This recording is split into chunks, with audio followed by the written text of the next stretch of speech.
প্রিয় ছাত্রছাত্রী, যারা ক্যালকাটা ইউনিভার্সিটিতে সেমিস্টার 1-এ পরীক্ষা দিচ্ছ, তাদের জন্য আজকে এই ভিডিওটি খুবই গুরুত্বপূর্ণ হতে চলেছে।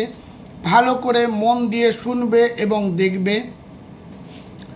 বেঙ্গলি অনার্স এবং জেনারেল উভয় পক্ষেরই সিলেবাস কিন্তু একই, তাই সিলেবাস যথেষ্ট পরিমাণে বড়। তাই তোমরা ভালোভাবে আমার ভিডিওতে দেওয়া এই প্রশ্নগুলো দেখবে এবং তৈরি করো। এগুলোর বাইরে কোনো প্রশ্ন তোমরা পাবে না। অর্থাৎ যতগুলো প্রশ্ন তোমাদের পরীক্ষায় করতে হবে, প্রতিটি প্রশ্নই এগুলোর মধ্য থেকে থাকবে। তোমাদের মোট 75 নম্বরের পরীক্ষা হবে। তার মধ্যে 3টে মডিউল থাকবে।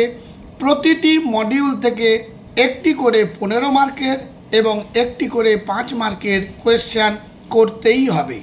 অর্থাৎ 3টে মডিউল থেকে 15 করে হলে 15 3 45 এবং 5 মার্কের 3টে যদি হয় তাহলে 15 45 আর 15 60 নম্বর এবং আরেকটি প্রশ্ন 15 মার্কের করতে হবে। এই হলো তোমাদের মোট 75 নম্বরের কোয়েশ্চেন। প্রথমে আলোচনা করব মডিউল 3। সবাই তো মডিউল 1 থেকে শুরু করে, আমি মডিউল 3 থেকে শুরু করছি। মডিউল 3 থেকে শুরু করার আগে আরেকটা প্রশ্ন জানিয়ে দিই। তোমাদের এই প্রথম সেমিস্টারে যে সমস্ত পরীক্ষাগুলো যে সাবজেক্টের হয়ে গিয়েছে সেগুলো তোমরা দেখেছো, প্রতিটি প্রশ্নই তোমরা কমন পেয়েছো। সুতরাং এই সাবজেক্টের ক্ষেত্রেও তার কোনো দ্বিরুক্তি হবে না। তাহলে দেখো, আলোচনা শুরু করে নিই।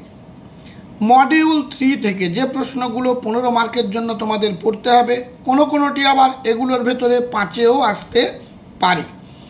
1 নম্বর প্রশ্ন খুব ইম্পর্ট্যান্ট। মঙ্গল কাব্যের উদ্ভবের কারণগুলি লেখো বা মঙ্গল কাব্যের বৈশিষ্ট্যগুলি লেখো। প্রশ্নটি ভেরি ইম্পর্ট্যান্ট। 2-এর দাগ, শাক্ত পদের কাব্য সৌন্দর্য সৃজনে কবি কমলাকান্ত ভট্টাচার্যের দক্ষতা সংক্ষেপে বিচার করো।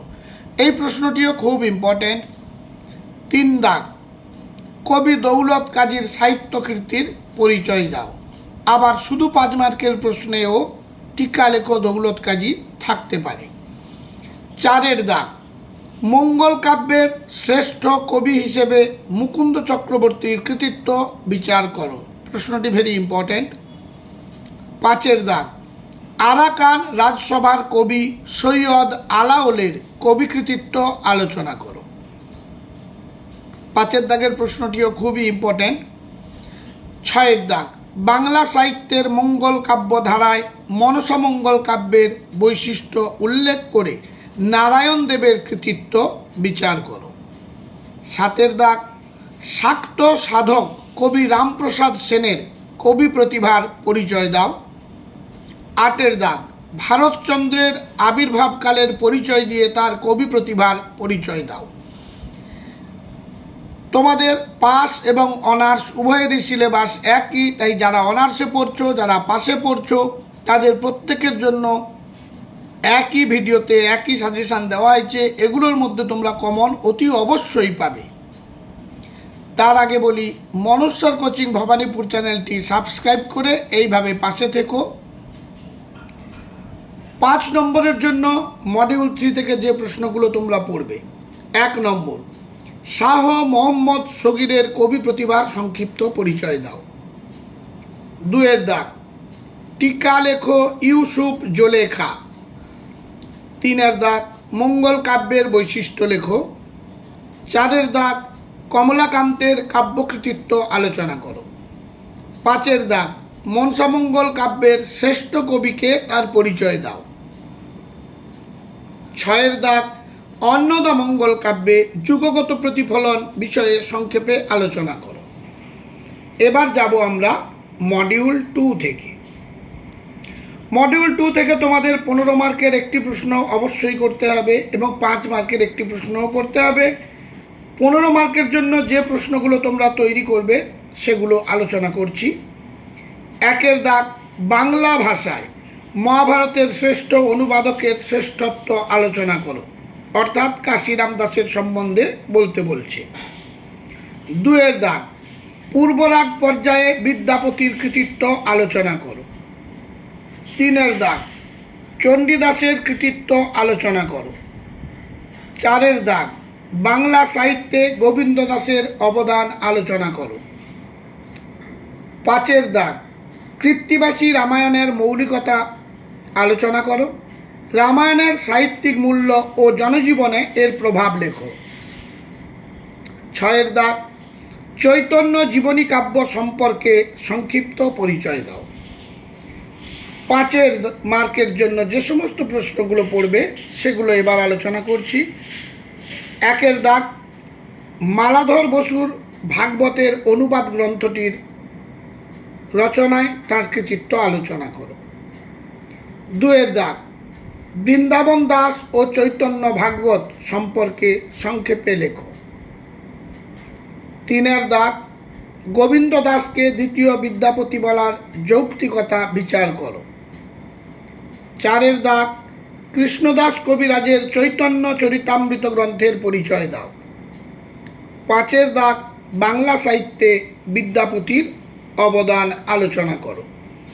5 মার্কের জন্য এই মডিউল থেকে এই প্রশ্নগুলো পড়লেই তোমরা অতি অবশ্যই কমন পাবে, এইটুকু বলতে পারি।